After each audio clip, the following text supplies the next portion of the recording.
Lejla, please tell my story. I met my boyfriend when I was 25. We were both care leavers and had spent most of our lives in and out of foster homes, so we bonded quite deeply over this. Regardless of my difficult upbringing, I was always a very confident woman. By the age of 21, I had graduated from university with a degree in psychology. Once I graduated, I started to work in the sex industry. I was always comfortable in my sexuality and decided that I wanted to make a career out of it. I was very successful and sought after. Some adult film directors would make films completely centered around me and my body. It made me feel incredibly powerful, but dating was difficult as some men would either be intimidated by me or they couldn't accept my career choice. So when I met my boyfriend, I thought I was living a dream.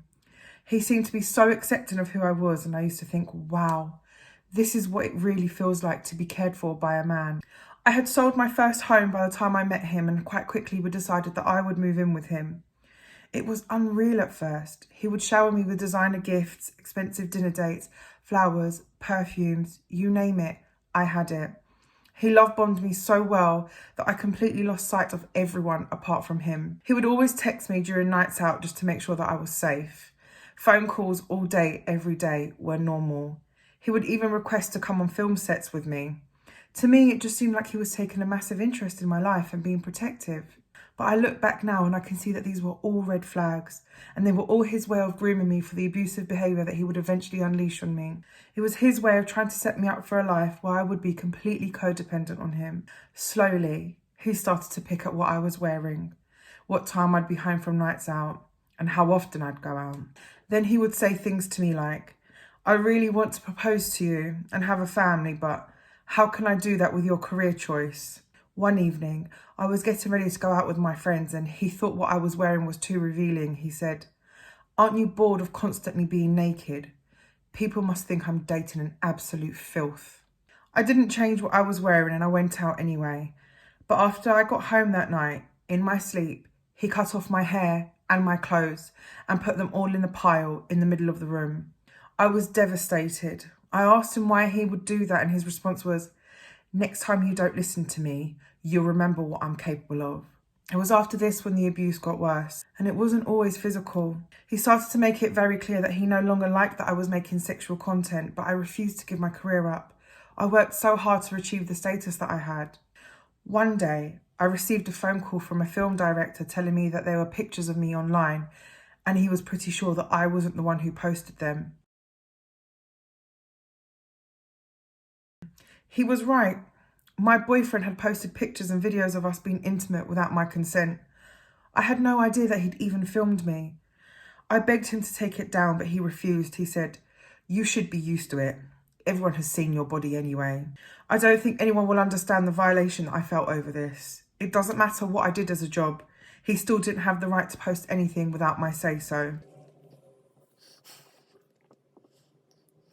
I then started to receive weird gifts at work.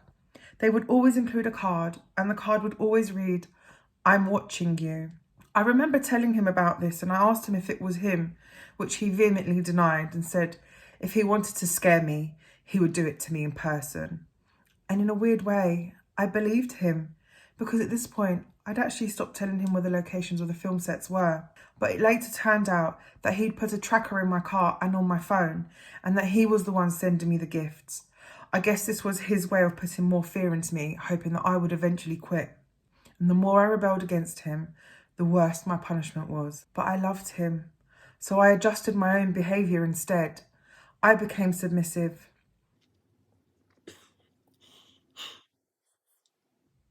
I stopped going out with my friends. I slowly started to turn down well-paid work. I had no choice. How could I turn up to film sets with bruises all over my body? The hair pulling, the biting, the spitting, the punches, the kicks. It was relentless.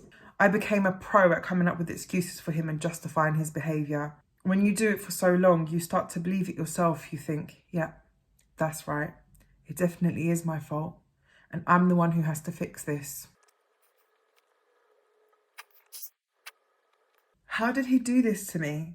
I had a degree in studying the brain and I still couldn't work out how he managed to control me in such a way. It was the psychological abuse that had me completely under his control because I didn't once consider leaving him. That was until the worst night of my entire life. Things had been good between us. It had been a while since there was any physical abuse, so I decided to take a job offer when it came. This sent him into a complete fury. He would scream in my face for days on end, telling me that I was the one ruining the relationship and how great things are when I'm not working. But I wanted to make my own money again. I had enough of relying on him financially. It was just another way of him controlling me. And I want to make something clear here. He never actually stopped me from going out or working per se. The words "you can't go out" or "you can't go to work" never once came out of his mouth. His control tactics were so clever that he made me feel like I had to give it up for myself, when in fact, I gave it up because I didn't want it to trigger any kind of abusive behaviour from him. On the night before the shoot, he started pacing up and down the house. I was packing my bag for the next day and I was nervous and excited at the thought of working again, so I did my best to ignore his behaviour. Eventually, he could see that I wasn't giving him an opportunity to be verbally abusive, so he charged at me whilst I was in the bathroom. He threw me headfirst into the bath and turned the shower on. He held my head under the water until I couldn't breathe. That wasn't enough for him though. He ordered me to strip out of my clothes and he dragged me by my hair around the house and then tied me up to the bed. I was paralysed by fear at this point, so I just couldn't fight back. He disappeared for a few minutes before he returned with a knife from the kitchen. At this point, I thought, this is it. This is the night he kills me. It's hard for me to explain this in full detail what he did, but he stabbed me in my thigh and dragged the knife all around my groin and abdomen.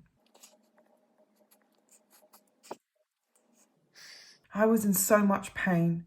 I kept falling in and out of consciousness, and every time I opened my eyes, he would either kick me or punch me in the face until I passed out again. The attack only lasted for 55 minutes, but it felt like hours to me. I remember begging him to stop and to call me an ambulance. I was sure that I was losing so much blood I was going to die. I said, "Please, just call them and leave. I won't tell them it was you.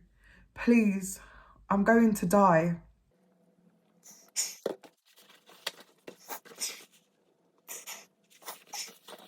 He called an ambulance and he fled. I obviously ended up in hospital with the police that night. I have lost a lot of memories for a long time, and I don't just mean from the incident itself. I mean everyday memories like appointments, conversations. There have been times where I would even forget to turn up to girls' nights because I have no recollection of making the plans.